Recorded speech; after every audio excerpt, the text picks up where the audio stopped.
अब चिंता काय की। समस्त नर्मदा भक्तों को मेरा नर्मदे हर जीवन भर स्वागत है आपका मारीबामृत रस में, जिसमें माँ की कथा और मानव की व्यथा चलती रहेगी सदा। आप सुन रहे हैं माँ नर्मदा का महात्म्य। सर्वप्रथम तो आज आपको माँ नर्मदा के प्रकटोत्सव की हार्दिक शुभकामनाएं।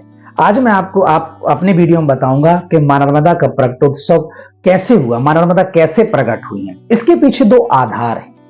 इस रेवाखंड में लिखा हुआ है कि धर्मराज युधिष्ठिर ऋषि मार्कंडे से कहते हैं कि हे ऋषिवर, मां नर्मदा जिसने सातों कल्पों को देखा है, सातों कल्पों में वो मां का क्षय नहीं हुआ है, ऐसी मां नर्मदा के बारे में आप बताएं कि कैसे वो प्रकट हुई, क्या उनका उद्देश्य था, कैसे वो इस धरा पर आई। ये सब सारी जानकारी आप विस्तार पूर्वक हमसे कहें।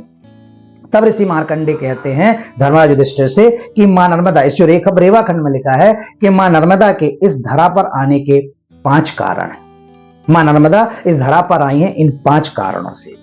प्रथम, राजा रणतेजा के द्वारा अपने पितरों का तर्पण। राजा रणतेजा हुए थे जिन्हें अपने पितरों का तर्पण करना था, उसके लिए मां नर्मदा यहां पर आई। दूसरा, ऋषि पुररवा की तपस्या। ऋषि पुररवा बुध और इला के पुत्र हैं। तीसरा, गगनप्रिय की मृत्यु का वरदान। चौथा, श्री भगवान श्री हरि विष्णु की तपस्या। जहां पर भगवान श्री हरि विष्णु तपस्या की थी वो आज चक्र तीर्थ के नाम से जाना जाता है। ये भी एक कारण है मां नर्मदा का इस धरा पर आने का। और पांचवा, माता पृथ्वी का गौ माता के रूप में देवादिदेव महादेव से ये प्रार्थना करना और सभी देवी देवताओं का ये प्रार्थना करना कि इस धरा पर हमारे उद्धार के लिए कोई ना कोई एक सरिता होनी चाहिए। सभी देवी देवताओं का और माता पृथ्वी का गौ माता के रूप में देवादिदेव से प्रार्थना करना, ये 5वां कारण है। इन 5 कारणों से मां नर्मदा इस धरा पर अवतरित हुई हैं देवादिदेव महादेव के द्वारा। मैंने बताया कि इसके 2 आधार हुआ थे। इसके 2 आधार हुआ करते थे। वो कौन से 2 आधार थे? तो प्रथम आधार क्या था? ऋक्षशैलम समारूयम तपस्यते ते सुदारुणम अदर्श सर्वभूतानां सर्वभूतां को वशी। अर्थात ये हमको पता है कि जब समुद्र मंथन हुआ था, सर्वप्रथम समुद्र मंथन हुआ, समुद्र मंथन से पहले विष निकला था। अब उस विष को कौन धारण करे? इस विष को धारण किया था देवादिदेव महादेव। देवादिदेव महादेव ने उस विष को धारण किया। जब उनके कंठ से जा रहा था तो उनका पूरा कंठ नीला हो गया, इसलिए वो नीलकंठ के नाम से प्रसिद्ध। लेकिन जब उन्होंने समुद्र मंथन से निकले हुए विष को जब पिया, उसके बाद उनको बहुत ज्यादा बेचैनी हुई। बेचैनी मतलब उनको बहुत ज्यादा ऐसा लगा कि अब क्या किया जाए। तो वो देवादिदेव महादेव उसी समय ऋक्षशैल पर्वत पर आकर तपस्या करने लगे। वो ऋक्षशैल पर्वत पर आए और वहां पर उन्होंने तप किया। तभी सारे देवी देवता और गौ माता के रूप में, जो पृथ्वी माता थी, गौ माता के रूप में उनके पास जाती हैं और प्रभु से प्रार्थना करती कि इस धरा पर हम सभी के उद्धार के लिए कोई एक सरिता को भेजिए। तब देवादिदेव महादेव क्या करते हैं कि देवादिदेव महादेव अपनी माता पार्वती उस समय रहती हैं और वो कहते हैं कि उन्होंने सभी पर्वतों को बुलाते हैं, सारे पर्वत, चाहे वो विंध्याचल पर्वत हो, चाहे सुमेरु पर्वत हो, स्वयं ऋक्षशैल पर्वत हो, ये सारे पर्वतों को बुलाते हैं और कहते हैं कि इस धरा पर मां नर्मदा को अवतरित करना है, तो इसमें से कौन पर्वत अपने ऊपर मां नर्मदा को धारण करे। अब सारे पर्वत बोल देते हैं कि हम में इतनी क्षमता तो नहीं जो मां नर्मदा के प्रभाव को हम धारण कर सकें।